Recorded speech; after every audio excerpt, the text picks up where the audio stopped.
I never thought I'd have to arrest someone on my own land for calling the cops on me. But that's exactly what happened the morning HOA Karen decided my farm was her personal parking lot. One minute I was fixing a fence post under the cool sunrise. The next, a blinding white SUV blasted through my gate like she owned the place. Out steps a woman wrapped in pink polyester and entitlement sunglasses the size of satellites, voice sharp enough to slice barbed wire. She didn't ask. She didn't explain. She announced she'd be parking on my property because the HOA has authority over everything within a mile. When I told her to leave, she laughed. Then she slapped me. Then she called 911 and reported that I attacked her. The best part, she had no idea the man she was screaming at, the dangerous farmer she wanted arrested, was the sheriff of this entire county. And when the truth hit her, it hit hard. Before we jump into the full story, drop your location and local time in the comments, and don't forget to subscribe for more wild HOA drama. The sun was just starting to burn through the thin morning mist when everything went sideways. Most days on the farm start slow coffee in my thermos boots in the dirt and a quiet mental checklist of chores waiting to be done. There's a rhythm to it all, a simple honesty in watching your own hands shape the land you live on. After 2 decades out here, I've learned to value that rhythm more than anything. But peaceful mornings never survive long when you live next to an HOA. The subdivision beside my farm was relatively new, 3 years old, expensive, and full of people who moved out to experience country living without understanding that country living doesn't come with free upgrades or permission slips.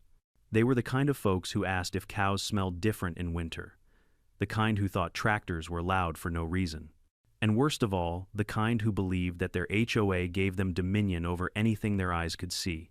From the moment the neighborhood broke ground, the board sent me letters about partnership opportunities. That was their polite way of saying, "We want to expand our playground onto your land." They wanted an easement here, access there, maybe a scenic trail cutting through my back pasture. Every letter got the same response: absolutely not.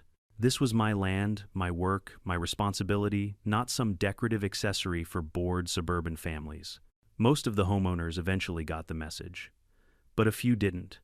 And one of them, the loudest, boldest, most self-appointed queen bee in the entire HOA hive, was a woman named Amber Hartley. Everyone else called her Karen behind her back, and honestly it suited her better than her legal name ever could. I'd had only one brief encounter with her before that morning. She'd shown up at my farm stand demanding a neighbor discount on organic eggs because my property value helps your business. I told her the hens didn't give discount eggs, and she left in a storm of perfume and profanity. I figured that was the end of it. I was wrong. On the morning everything unraveled, I was in the north pasture repairing a section of fence the storms had knocked loose. I could hear the goats milling around behind me, bleating impatiently for breakfast.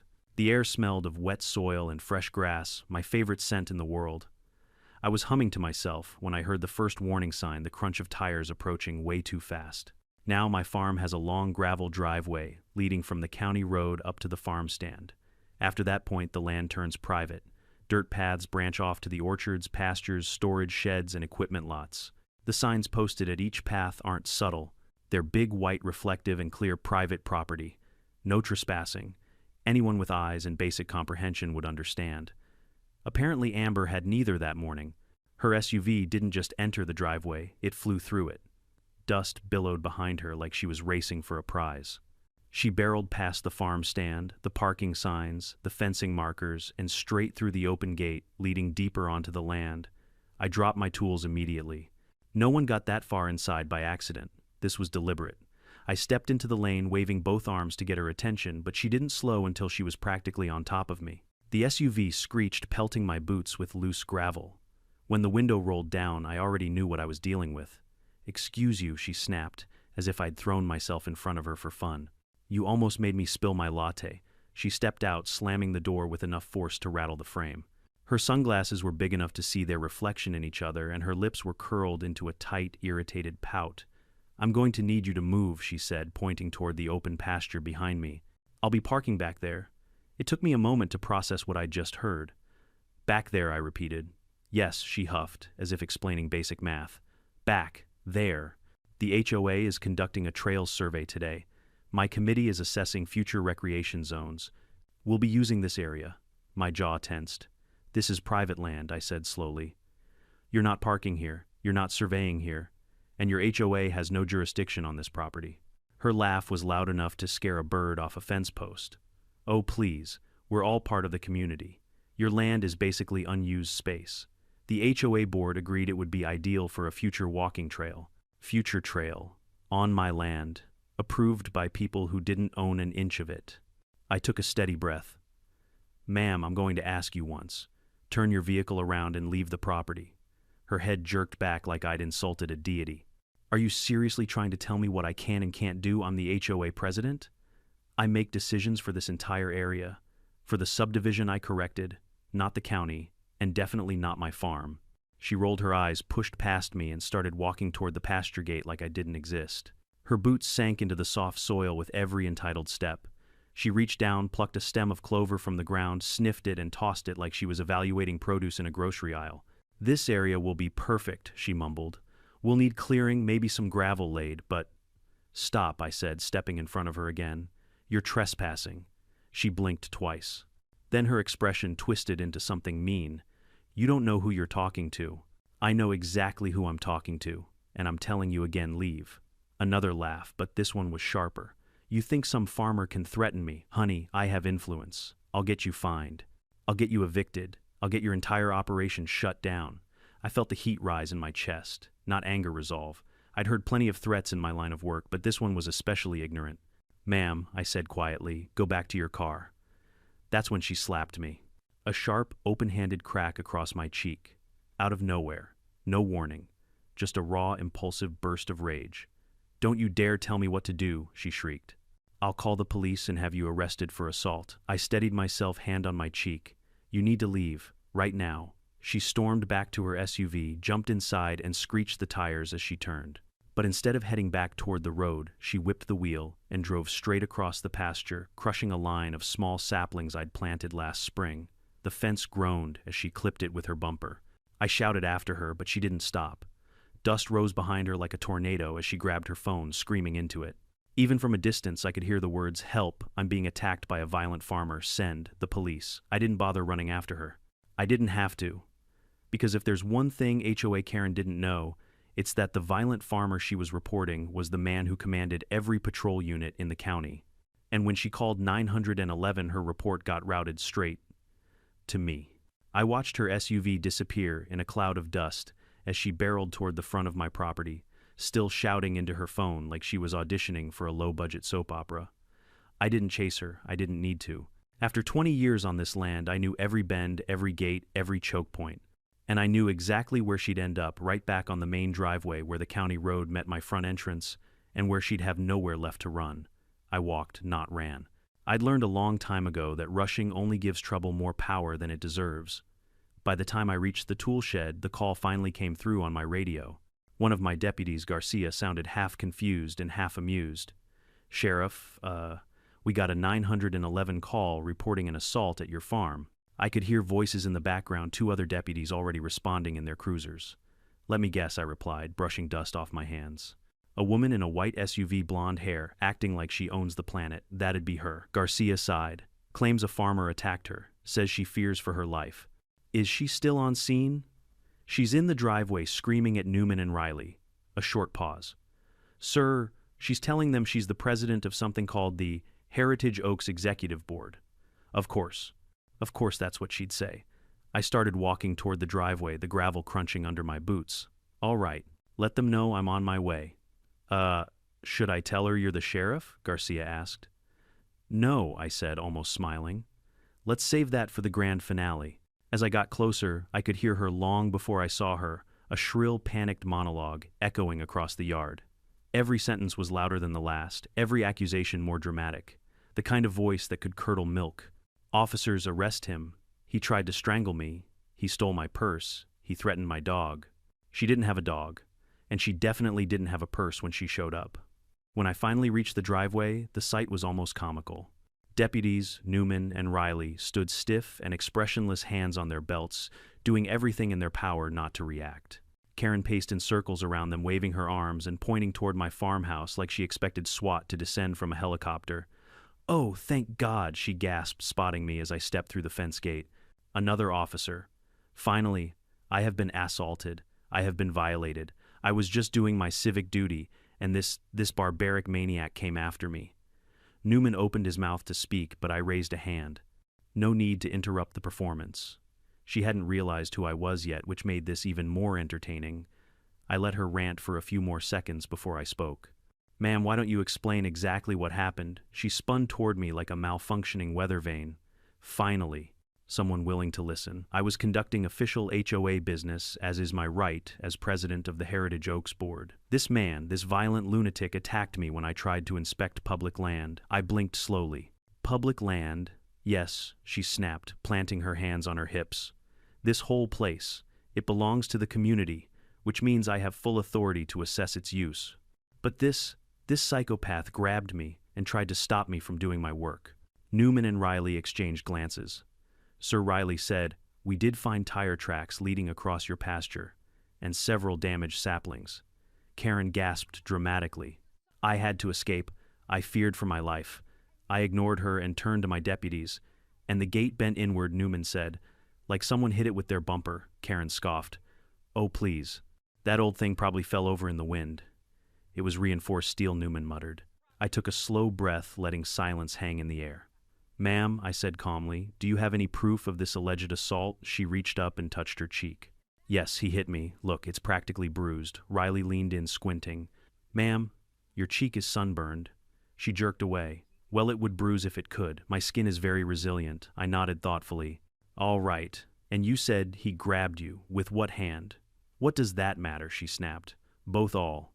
"I was attacked by a raving brute. You came alone?" I asked. "Yes," she barked.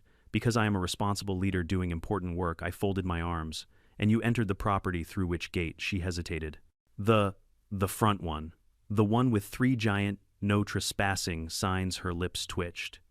"Those don't apply to me. I'm HOA. I have universal access." That was when Deputy Garcia arrived, stepping out of his cruiser with a clipboard and a look that said he had mentally checked out 10 minutes ago. "Sheriff," he said, "I brought the report forms." Karen's head snapped toward him.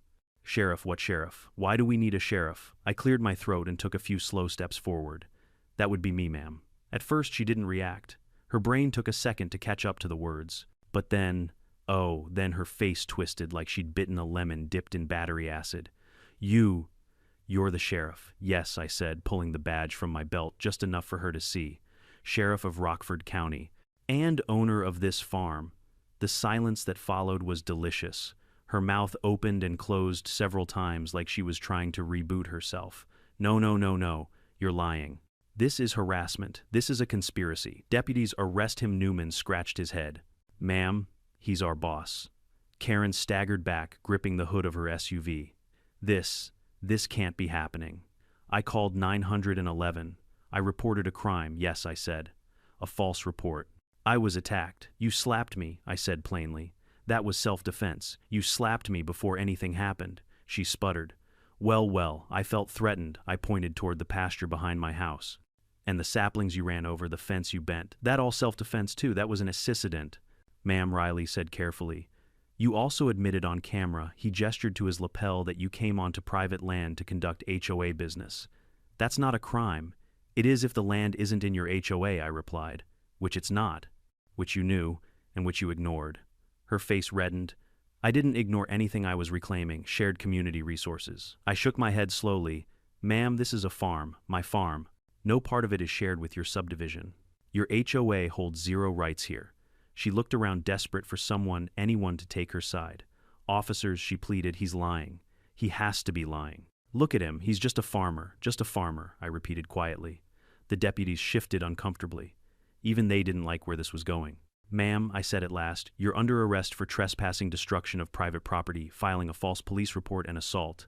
She froze. Her hands rose slowly, tremblingly, like she still couldn't believe any of this was real. "No," she whispered, voice cracking. "You can't do this. I'm HOA. I'm important." "That's your problem," I said. "You think being HOA gives you power over everyone else. It doesn't give you power here." Riley stepped forward and gently took her wrist. "Ma'am, please turn around." She resisted at first. "You're all making a huge mistake. I will have my lawyers end you. I will have the board ruin your career. You can't arrest me. I'm a community leader." But the deputies were patient, firm, professional. And finally, with a defeated groan, she turned. The cuffs clicked. She gasped, horrified. This is humiliation. This is an outrage. No, I said quietly. This is consequence. Karen was escorted into the back of Riley's cruiser, still ranting about rights and influence, even as the door shut. Her voice sounded smaller now, less powerful, more like a balloon losing air. I stood there for a long moment, letting the adrenaline drain out of me. The goats bleated behind the fence. The wind rustled through the grasses. The world settled back into itself. Finally, Newman approached me. "You all right, Sheriff?" "Yeah," I said, rubbing my cheek where the slap had landed. "Hurts a little, but I've had worse." He nodded toward the pasture. "Want us to document the damage?" "Yeah," I said. "Let's make sure this goes on record start to finish." And as they headed off to photograph the gate, the tire tracks, the broken saplings, I allowed myself one small, satisfied smile. HOA Karen had come onto my land swinging her imaginary authority like a sword. But today reality swung back. Deputy Riley's cruiser rolled down the driveway with Karen still howling from the back seat, her voice fading into the distance like a wounded animal that couldn't decide whether it wanted pity or power. I stood there breathing in the settling dust as the morning sun climbed over the tree line. The farm went quiet again, eerily quiet, like the land itself was waiting for my next move. I headed toward the crushed saplings first. They were young apple trees, third-generation grafts, special cultivars I'd spent years developing for flavor and hardiness. Seeing them flattened under the tracks of Karen's SUV made something deep in my chest tighten. Not anger, no, that emotion burned too quickly. This was something slower, heavier, the sinking disappointment of watching someone destroy something they didn't even bother to appreciate. Newman and Garcia followed behind, documenting everything with cameras. I pointed out damage as we walked. "She hit the deer fencing right here," I said, kneeling beside the bent wire. "Clipped it hard enough to shear the bottom staples." Garcia whistled. "Sheriff, she really didn't care where that SUV went, did she?" "People like her don't see land," I said. "They see background, decoration. Everything's theirs until someone tells them it's not." Newman crouched and snapped another photo. "You want to press charges for all of this?" "I will," I said, without hesitation. "Every last thing she damaged. And the false report. And the assault." Garcia raised an eyebrow. "You think she'll plead it out, she'll fight it," I said. "People like her always fight. They think consequences are optional." I straightened, brushing dirt off my knees. In the distance, the goats bleated again, hungry, confused, probably wondering why breakfast was late. Life on a farm doesn't pause for drama. Animals still need feeding fences, still need fixing machines, still need oiling. But part of me couldn't move on yet. Something about this incident gnawed at me. The brazenness, the entitlement, the absolute conviction that she was allowed to do whatever she wanted because she belonged to an HOA. It reminded me of something that had happened about a year earlier. The HOA had sent me a letter, formal, typed, stamped, and signed by 3 members of the board. They wanted to partner with me to provide expanded community amenities. Their proposal: A. Walking trail around the perimeter of my pasture, a small community playground in the unused corner of the property, and my personal favorite, a shared garden space where HOA residents could plant and harvest crops under the guidance of community leadership. I'd laughed the first time I read it, then I'd read it 3 more times just to make sure it wasn't parody. I sent a polite but firm response.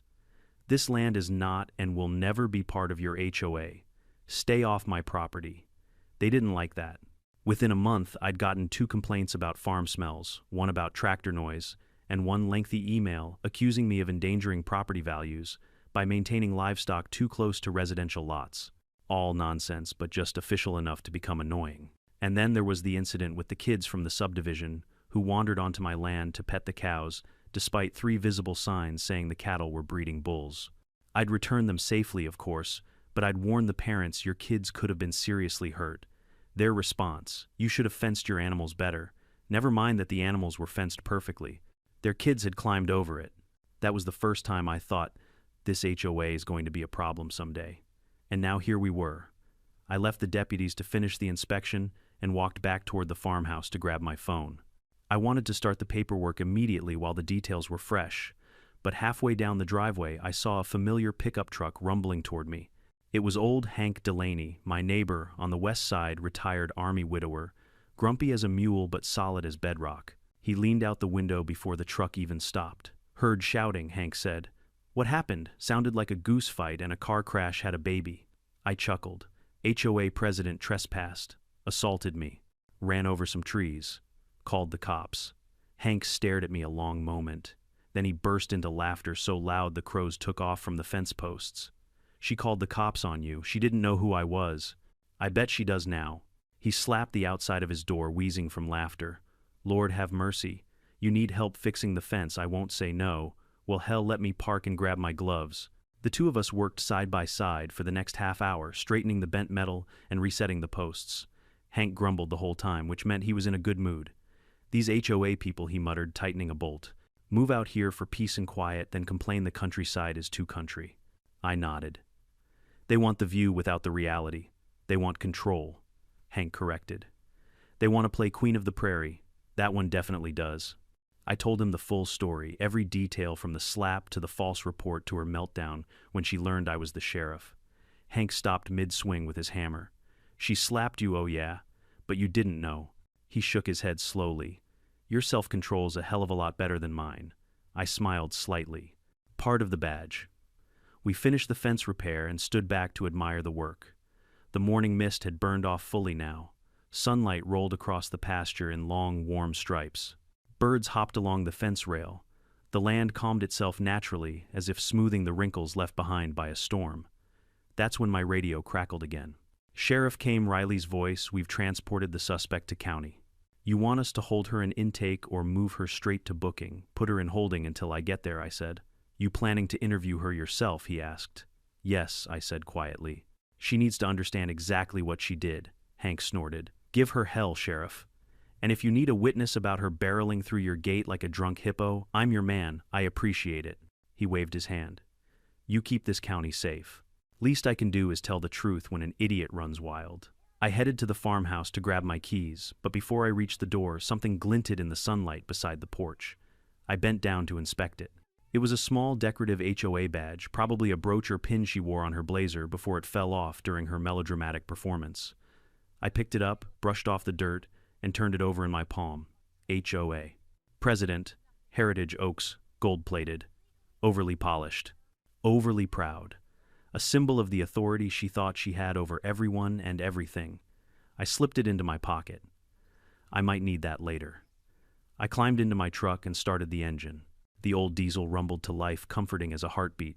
As I pulled onto the main road, I thought about everything that had led up to this, years of ignoring boundaries, pretending power, where there was none, escalating every disagreement into a confrontation.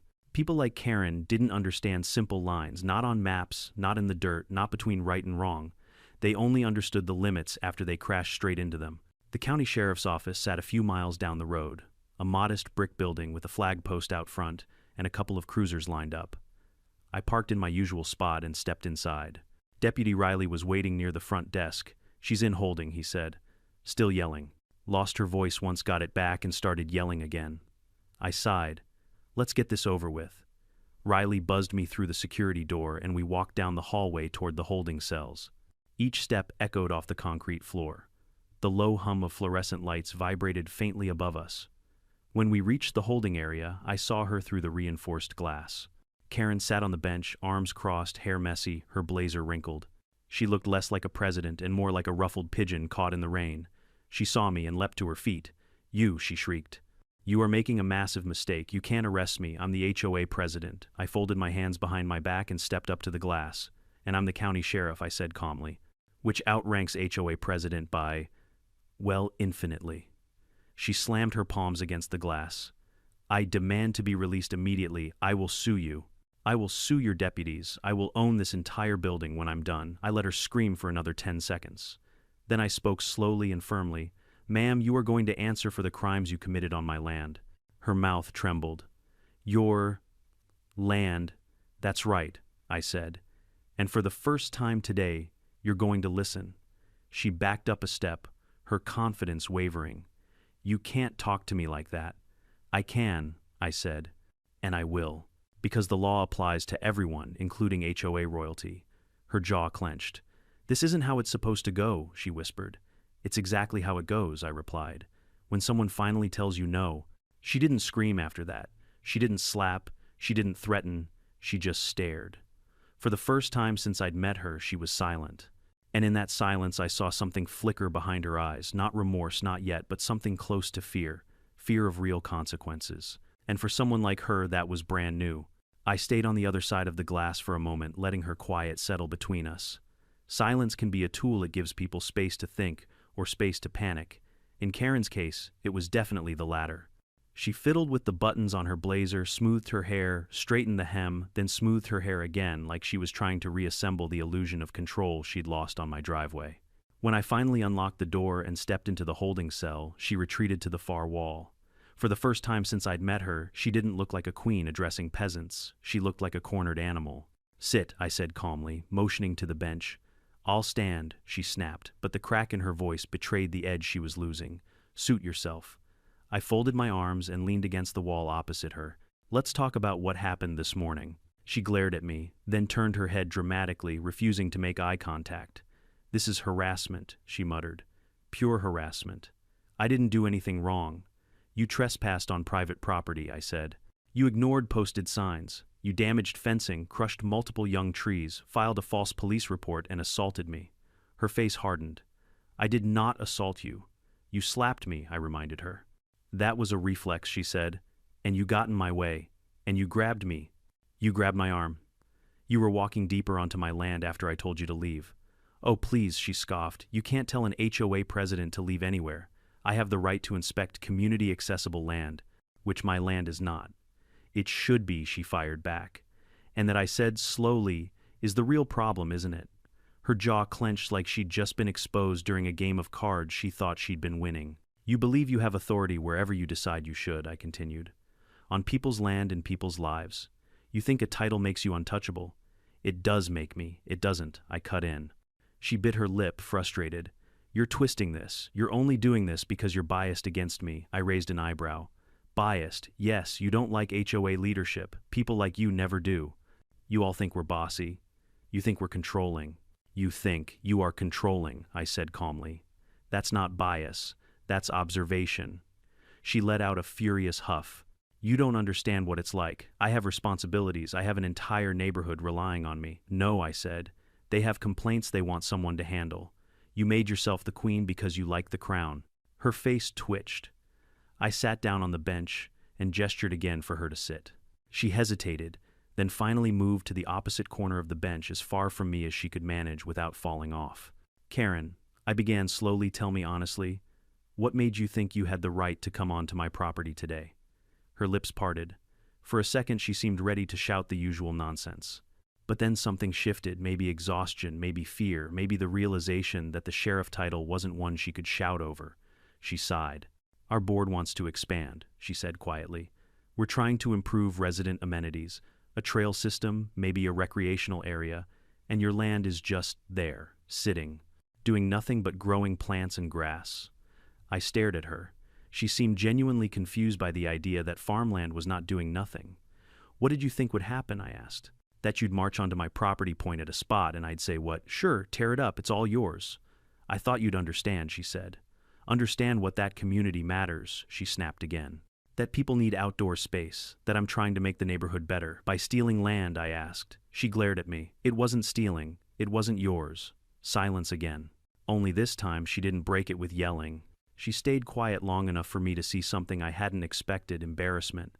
Not guilt, not yet, but embarrassment. Maybe for the first time in her life, her actions had led her somewhere she couldn't talk her way out of. I decided to push gently, not aggressively. "How long have you been HOA president?" I asked. 2 years, she said. "I won by 72% of the vote." "And how many people ran?" "Just me," she muttered. I nodded. "So you volunteered. You took the job. And you've been trying to shape everything around you ever since." "Someone has to lead," she said stiffly. "There's a difference," I said, "between leading and lording." She opened her mouth, then closed it again. I continued. "Karen, no one is above the law, not even HOA presidents, especially not HOA presidents." She stared at her shoes. "I'm not out to ruin your life," I added, surprising myself with how honest that sounded. "But I am going to enforce the law. And you crossed a line today." "Multiple lines." Her shoulders slumped slightly. "What's going to happen to me?" "You'll be charged," I said. "There'll be a court hearing, fines, possibly probation. The assault charge might stick depending on what the judge decides." Her breath caught. Will I go to jail?"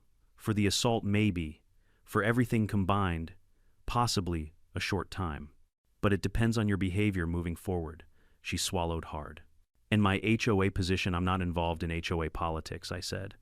But I can't imagine your neighbors will stay quiet when they hear what happened. That hit her. I could see it. Her face twisted with horror, not at the legal consequences, but at the idea of her reputation collapsing. I was trying to help, she whispered bitterly. I was trying to do something good. Good intentions don't excuse illegal actions, I replied. Especially when those intentions are mixed with personal ego. She flinched. I didn't soften it. Sometimes people need the full truth to sink in. After a long pause, she asked, "What happens now? You stay here until processing is complete. Then you get a hearing date. You hire an attorney, or you get a public defender. Then you answer for what you did. And what about you?" she asked nervously. "Are you going to be testifying?" "I'll be presenting all the evidence," I said. Everything, the deputies documented. A beat of silence passed between us. Finally, she whispered something I didn't expect. "I didn't think it mattered. What I didn't think my actions mattered," she said quietly. "I didn't think anyone would care. I didn't think someone like you would stand up to me." "Someone like me?" I asked. "A farmer," she said, almost apologetically. I thought I could push people around. I've been doing it for years. At least you're honest now." She let out a broken laugh. "It's the only thing I've got left." I pushed off the wall and stood. "Karen, the charges will move forward. But what you choose to do from here, how you act, how you apologize, how you take responsibility, that will shape what happens next." She nodded, tiny, defeated, but genuine. "I will cooperate," she murmured. "Good." I didn't promise leniency. I wouldn't. But I also didn't need to crush her. Life was already doing that for me. I stepped toward the door, unlocked it, and paused with my hand on the frame. "For what it's worth," I said, without turning around, "you're not the first person who let authority get to their head, and you won't be the last." She whispered something behind me, too soft to catch, but her tone had changed completely. When I stepped out of the holding cell and closed the door, Riley looked up from the desk. "Well?" he asked. "How'd it go?" She finally stopped yelling. I said, "That bad?" "No," I murmured, "just real. For the first time today." He nodded. "You gonna file the charges now?" "Yeah," I said. "Let's get it done." We walked together toward the report room, and as I sat down, pen in hand, preparing to document everything she'd done, a thought crossed my mind. Maybe today wasn't just about stopping Karen. Maybe it was about teaching her the one lesson she'd never learned: you can't bulldoze your way through other people's lives. Not on my land. Not in my county. Not ever. I spent the next 2 hours completing paperwork, reviewing body cam footage, and ensuring every detail of the incident was recorded accurately and thoroughly. It's easy to think law enforcement just arrests people and walks away, but the truth is, the real work happens after the cuffs click. Reports, evidence, documentation, a dozen signatures and timestamps. Without that, a case falls apart before it even reaches a judge. By the time I finished, the adrenaline had worn off. The slap on my cheek stung dully, but the sharp heat had faded. I poured myself a cup of lukewarm station coffee thick enough to varnish a fence post and took a long breath. The office hummed around me, phones ringing keyboards, clacking radios, squawking with calls from around the county. Just as I was about to return to the holding area, Deputy Newman stepped in. "Sheriff," he said, holding a clipboard, "we've processed the damage estimate for your property. Let's see it." He handed me the sheet. Broken fencing, crushed saplings, uprooted netting, soil compaction damage, estimated cleanup hours, labor cost, replacement cost, everything totaled neatly. I let out a low whistle. "She did more damage than I realized. Couple thousand at least," Newman said. "And that's being conservative. It'll all go through the court. That's what we figured." He hesitated. "Sir, there's another thing." I raised an eyebrow. "What's that?" "Her HOA has already called the station. Twice." I rubbed my forehead. "Of course they did. What did they say?"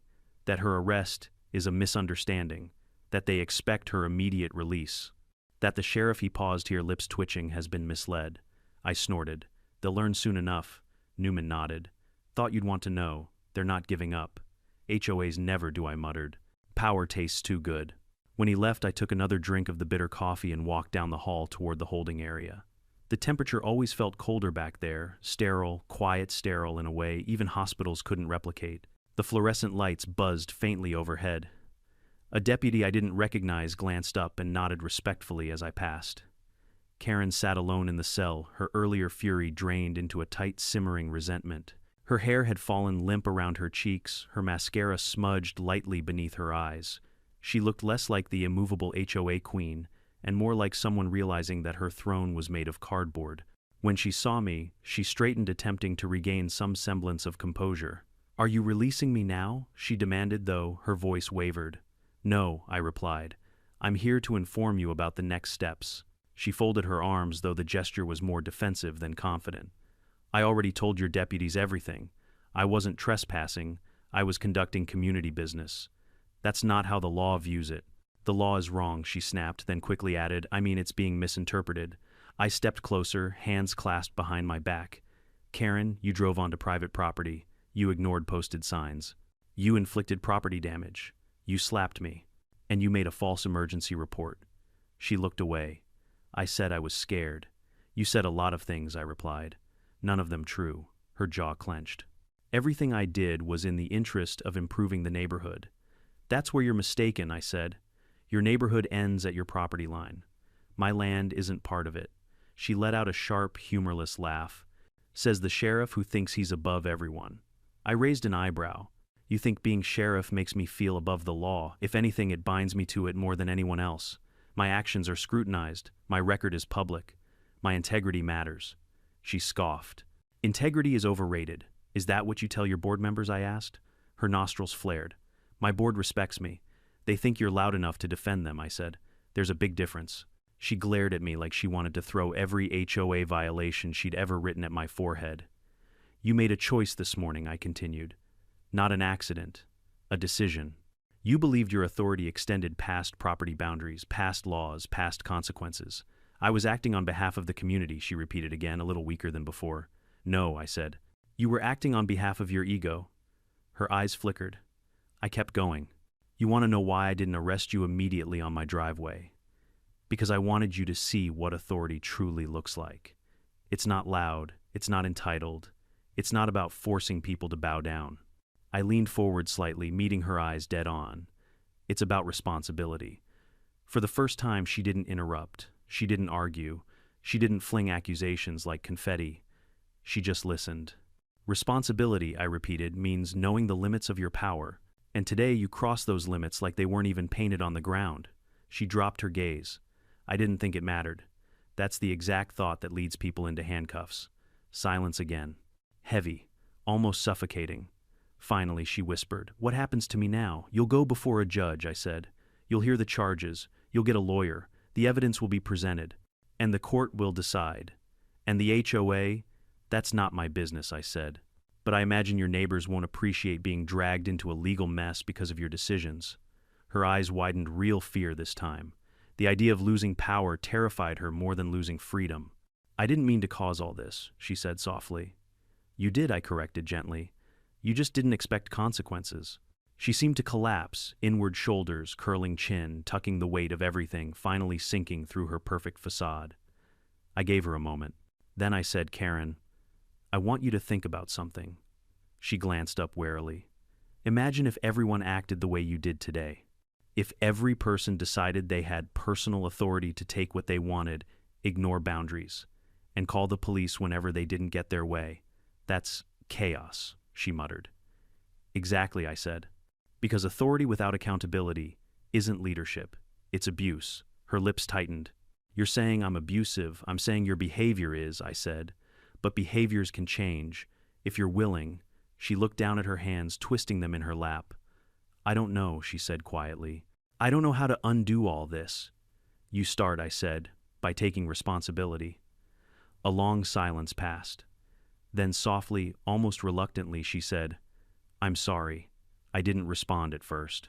Not because I doubted her sincerity, but because something surprising pulled at me, a small flicker of compassion. Not for what she'd done, but for the realization that she'd spent years building herself on top of sand, and now the tide had come in. "You'll have a chance to say that to the judge," I finally said. She nodded. I turned toward the door, unlocking it carefully. As I stepped out into the hallway, Riley approached. "How'd it go?" he asked. "She's calming down," I replied.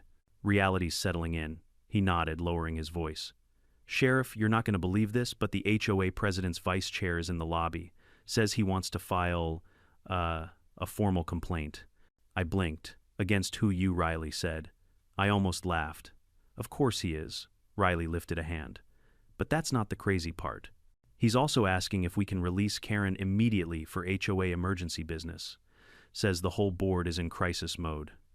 I sighed. Let me guess. They need her signature for something. Apparently a landscaping variance, Riley said. Urgent, they said. I shook my head. Tell them she's unavailable. Unavailable how? She's busy learning what the word boundary means.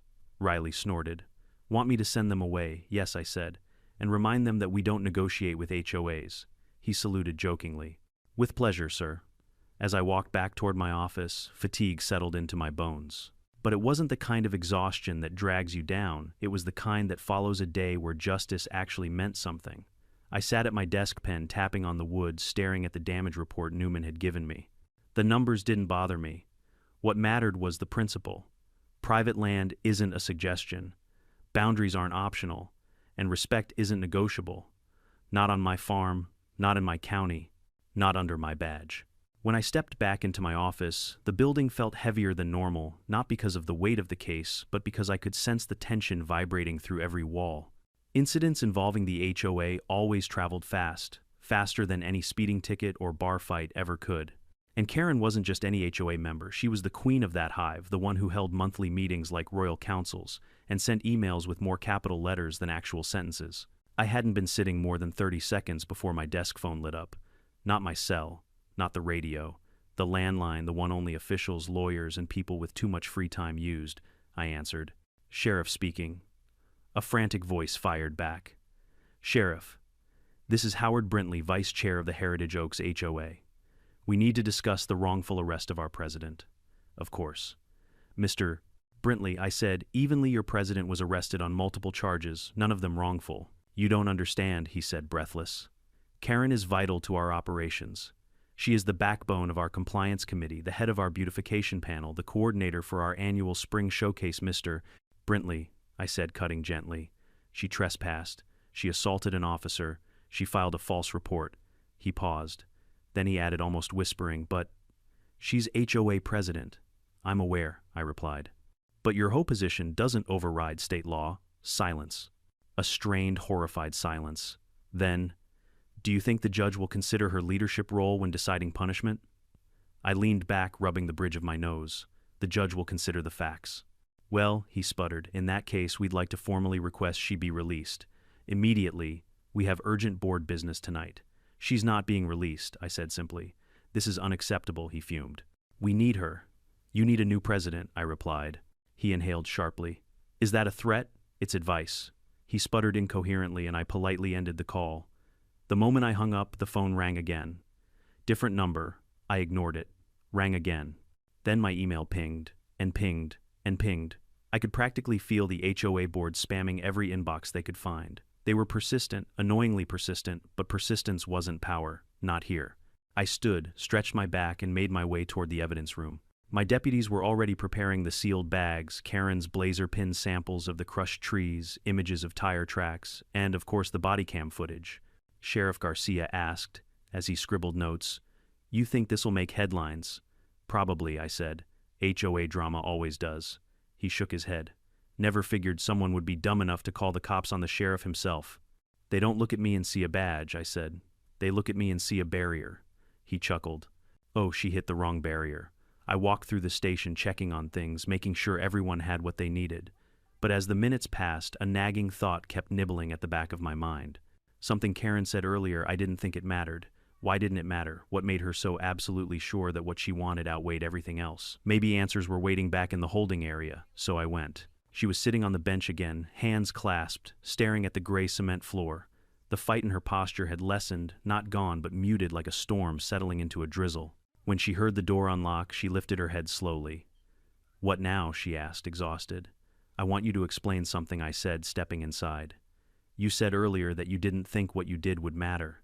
Why? She let out a shaky breath. Because... She hesitated. Because people never stop me. People, I asked. Or your HOA members. She gave a small, humorless smile. Same thing. I sat down opposite her. Tell me.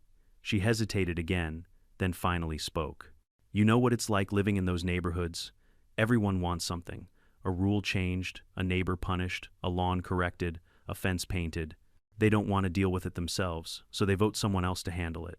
Someone loud, someone who won't hesitate to enforce things. You, I said. She nodded. I started small. Parking enforcement, noise complaints, trash can violations. Her eyes unfocused, lost in memory. Then people wanted more. They wanted dogs restricted. Garden layouts approved. Fence colors standardized. They wanted everything perfect, uniform, predictable, and they wanted me to be the one to fix it. So you did, I said. And every time I pushed a little harder, she admitted no one pushed back. Not once. Not even when I fined the Johnsons for their mailbox, not matching the neighborhood aesthetic. That doesn't give you the right to control people's land, I said. I know, she snapped suddenly, then immediately deflated. I know, she repeated softly. But after a while, you start thinking your decisions are always justified, even when they're not. Her voice lowered, especially when they're not. I studied her carefully. Beneath the layers of entitlement and arrogance sat a simple truth: she'd been playing queen too long.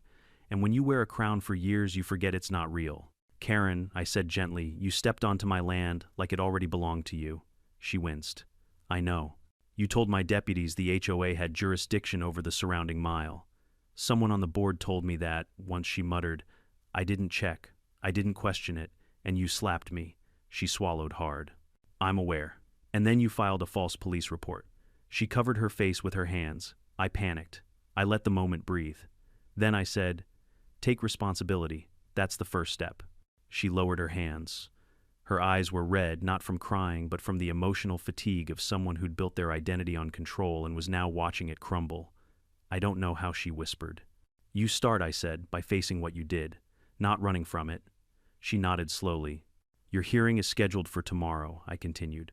You'll appear before Judge Hargreaves. Fear flashed in her eyes. She hates HOA cases. She hates abuse of authority, I corrected. And she'll hear the full record. Karen swallowed again. Is there anything I can do to make it less severe? Cooperate. Apologize. Make amends. Show the court you understand what you did. She nodded, trembling faintly. I stood. I need to return to my office. You'll be processed for the night. As I turned toward the door, she spoke again, her voice small. Sheriff, will the community find out? Yes, I said honestly. It'll be public record. Her shoulders sagged. And the HOA? She asked weakly. That's for them to decide, I said. But I don't imagine they'll want a president with criminal charges. She closed her eyes as if that reality hurt more than the entire legal process. I stepped into the hallway and closed the door gently behind me. Riley met me as I walked back toward the main area. How's she doing? Finally realizing she's not invincible, I said. He scratched his neck awkwardly. Sir, I don't want to overstep, but you handled that better than most would. She slapped you, wrecked your property, lied to our faces. I didn't handle her for her sake, I said. I handled her for the sake of justice, and the county, and every other person she's bullied. Riley nodded. Still, I've seen officers lose their temper over far less. That's why I said earlier, I said, authority isn't meant to be a weapon. As I walked back into my office, the station phone started ringing again. I didn't bother answering, let the HOA leave voicemails until their voices went hoarse. I sat, stretched my shoulders, and exhaled slowly. This wasn't over. Not yet. But for the first time since the chaos began, things were moving in the right direction. For the farm, for the county, maybe even for Karen. And tomorrow, when the judge saw the evidence, the real reckoning would begin. The night passed quietly for most of the county, but not for me. Even after 20 years wearing a badge, I never quite get used to the nights before a court hearing, especially one involving someone who thinks the rules were written for everyone except themselves. I stayed late in my office, going through every piece of evidence again, ensuring everything was airtight. The body cam footage was clear. The photos of the crushed saplings were undeniable.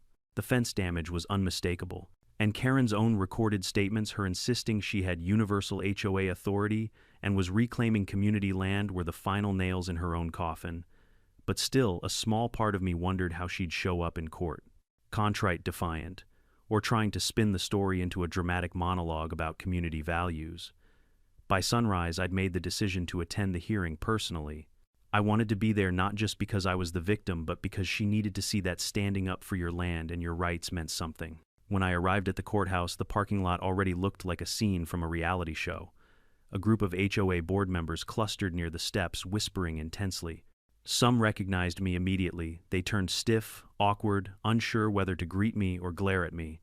A few offered tight, polite nods. But one, a tall, balding man with a clip-on tie and permanent frown, marched straight toward me. "You're Sheriff Miller," he demanded. "The one who arrested our president." I nodded. "That would be me." He puffed his chest like a pigeon in mating season. "This is a gross misuse of power. Karen was acting in the best interest of the community. By trespassing on private land," I asked. "That land should have been community accessible," he snapped. "And yet I said it isn't." He blinked, stunned by the simple logic. "Let me explain something," I continued, lowering my voice. "Being part of an HOA does not make you part of the county government, and your authority does not extend past your property lines." He looked ready to argue again, but one of the other board members tugged his sleeve. "Howard," she whispered, harshly, "stop. You're embarrassing us." The courtroom doors opened, and we filed inside. A few local residents had come out of curiosity. HOA drama has a way of attracting spectators like moths to a porch light. Karen was escorted into the courtroom a few minutes later. Gone was the polished pink blazer and oversized sunglasses. She wore a county-issued jumpsuit and looked smaller, deflated, like someone whose entire world had collapsed overnight. When her eyes found mine, she froze. For a moment, she looked like she might cry. But instead she straightened, drew a shaky breath, and took her seat beside her attorney, a weary public defender who looked like he'd had one too many clients who believed themselves invincible. Judge Hargreaves entered with her usual stern authority. She was a no-nonsense, sharp-witted woman with a reputation for seeing through excuses the way a wolf sees through a thin-branched tree. "Calling the matter of State versus Karen Hartley," she said. "Charges include trespassing, destruction of private property, filing a false police report, and assault against a law enforcement officer." The room buzzed. Even the HOA vice chair flinched when he heard the word assault. The judge adjusted her glasses and looked down at Karen. "Miss Hartley, how do you plead to these charges?" Karen's lawyer whispered urgently to her. Her jaw trembled. Finally she croaked, "Guilty." A murmur spread through the courtroom. Even I felt a flicker of surprise. Judge Hargreaves leaned back. "That is unexpected. Your attorney is certain you understand the consequences." Karen nodded miserably. Her lawyer added, "Your Honor, Miss Hartley wishes to make a statement." "All right," the judge said. "Proceed." Karen stood slowly, like standing required effort, and turned toward the judge. But her eyes flickered to me, then to the small audience behind her, then back, and she broke. Not dramatically, not theatrically, but honestly. "I was wrong," she said. Her voice wavered like a radio with a loose antenna. I thought I was doing what was best for my community. But I let that idea twist into something else. Something selfish." The courtroom was silent. "I didn't respect boundaries," she continued. "I didn't respect the law. I didn't respect other people. I acted like my authority mattered more than anyone else's rights." Her voice cracked, and it doesn't. She swallowed hard, blinking away a tear. "I'm sorry," she said, turning toward me. "Sheriff, I'm truly sorry. Not because I was caught, but because I finally understand what I did." I held her gaze and gave a small, respectful nod. I wasn't moved by sentiment, but by sincerity. And for the first time, she sounded sincere. Judge Hargreaves cleared her throat. "Thank you for your statement, Miss Hartley. Now let's proceed to sentencing." The judge reviewed the evidence for a solid 10 minutes, asking targeted questions, verifying details. Then she gave her verdict. "Miss Hartley," she said, "you let authority go to your head in a harmful and dangerous way. However, you have shown remorse today. So here is the court's decision." Karen stiffened. "You will pay full restitution for the property damage. You will perform 90 days of community service. You will be fined for the false report. And you will attend a mandatory course on conflict resolution and public accountability." Karen exhaled shakily. And finally, the judge added, "You are barred from holding any leadership position within your HOA for the next 2 years. The gasp that erupted from the HOA board members was louder than anything Karen herself had said all day. The judge hammered her gavel. Next case. Karen was escorted out of the courtroom. And as she passed me, she paused. "Thank you," she whispered. I didn't reply. I didn't need to. The moment was complete without words.